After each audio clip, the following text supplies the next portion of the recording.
The knife in my hand wasn't meant for anything more than cutting steak, but in that moment, with my wife across the table, it felt heavier than steel had any right to. "He means nothing," she said, her eyes darting between the plate in front of her and the half-empty glass of wine. Her tone was casual, almost dismissive, like she was brushing lint off her sleeve. But I'd been married to Claire for 11 years. I knew every shift in her breathing, every twitch of her lips, every crack in her voice. And I knew she was lying. That's why I put my fork down, leaned forward just enough for her to hear the weight in my voice, and said a single word. His name. The moment it left my mouth, her entire body froze. It hadn't started at that dinner table. For months, I'd felt something slipping through my fingers. At first, I thought it was me. My long hours at work, the stress of paying off the mortgage, maybe even the fact that I wasn't as spontaneous as I had been when we first met. But then came the late-night showers, the sudden girls' nights, the secretive phone habits. It was the perfume that wasn't hers, clinging faintly to her hair. It was the silence after I walked into a room. It was the way she smiled at her phone like it was telling her secrets meant only for her. I wanted to believe it was nothing. God knows I wanted to. But doubt is like rust. It doesn't show until it's already eaten halfway through. So I started watching quietly. Not accusing, not confronting, just observing. Then one night when she said she was working late, I drove past her office. The building was dark, and parked 2 blocks away was a car I recognized. His car. Back at the dinner table, Claire's fork hovered in midair, her hand trembling just enough for me to notice. What?" she whispered. "You heard me," I said, keeping my voice calm, almost too calm. I said his name. Her lips parted, but nothing came out. Her eyes darted toward the window like she was searching for an escape. Finally, she forced a laugh. Thin, brittle, the kind that breaks before it reaches the air. "You're imagining things, Daniel. He means nothing." But that word, nothing, was what twisted the knife inside me. Because if he truly meant nothing, why had she stopped breathing when I said his name? I wasn't always the suspicious husband. I used to trust her with everything. I'd built our life on the foundation of that trust. 11 years of shared meals, inside jokes, whispered promises in the dark. I remembered the way she looked at me on our wedding day. Eyes glowing, cheeks flushed, like she'd just discovered the secret to happiness. And now here she was, sitting across from me, pretending the ground beneath us wasn't crumbling. "Don't," I said, my voice low. "Don't insult me with lies. Not tonight." Her face hardened. The Claire I married would have crumbled into tears, would have grabbed my hand and begged me to listen. But this Claire, the one sitting across from me now, had walls of steel around her heart. "Daniel," she said carefully, "I told you, he means nothing. It was a mistake. A stupid, meaningless mistake." I leaned back in my chair, feeling the weight of every word. "Then why did you keep seeing him? Why the late nights, the excuses, the secrecy?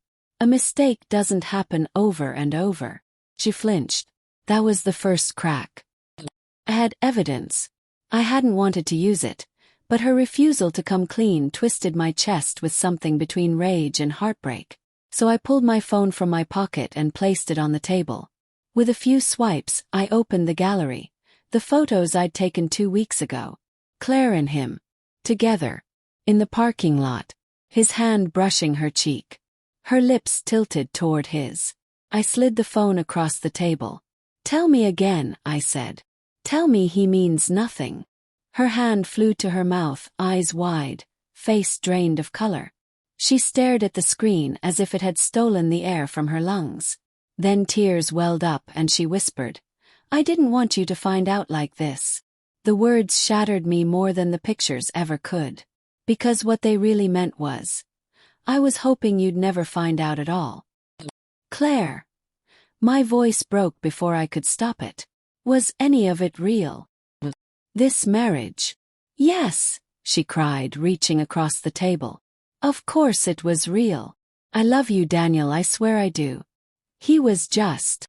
"Don't," I cut her off, my chair scraping against the floor as I stood.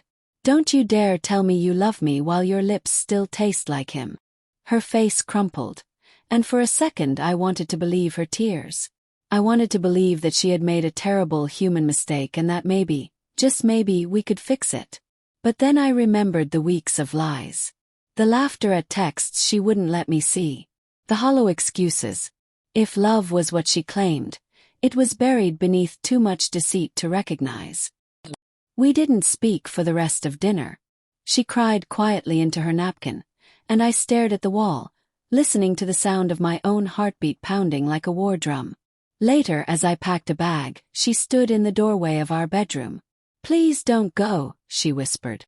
"We can fix this. We can go to counseling. I'll end it with him, I promise." I zipped the suitcase and looked at her.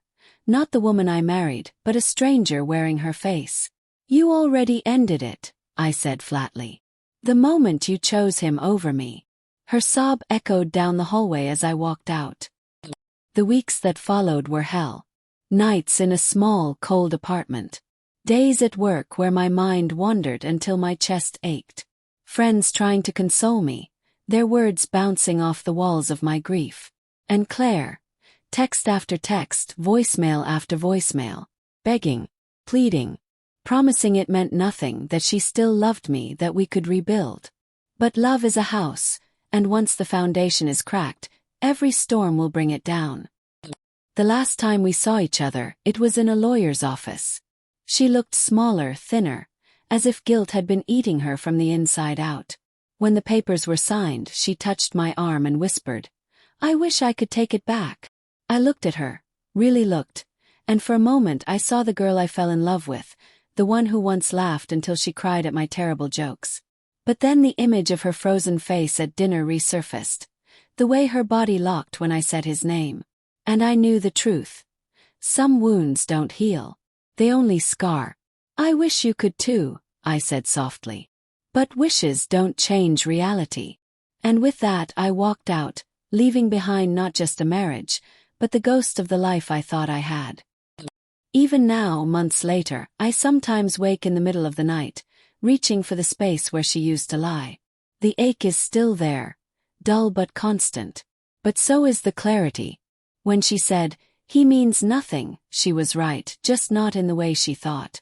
Because in the end, it wasn't him who destroyed us. It was her. And now she means nothing.